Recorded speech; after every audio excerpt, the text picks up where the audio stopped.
বন্যা কিংবা বর্ষা আমাদের কিন্তু নাই একটুও ভরসা। পাশে থাকার মতো কেউ করে না সাহায্য। একটু বৃষ্টি হলেই গাড়িগুলো চলে ডুবে ডুবে। এই দেখছেন আমাদের অবস্থা। চেয়ারম্যান মেম্বার কেউ কোনো খোঁজ রাখে না আমাদের। রাস্তার মধ্যে দিয়ে নৌকা চলে এমন অবস্থা।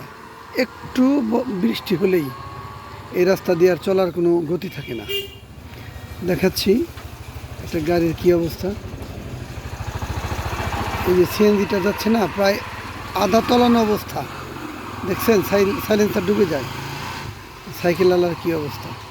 প্রতিদিন হাজার হাজার মানুষের চলাফেরা এই রাস্তা দিয়ে, কিন্তু আমাদের কপাল এত খারাপ যে আজ পর্যন্ত কারো সুনজরে পড়িনি আমরা।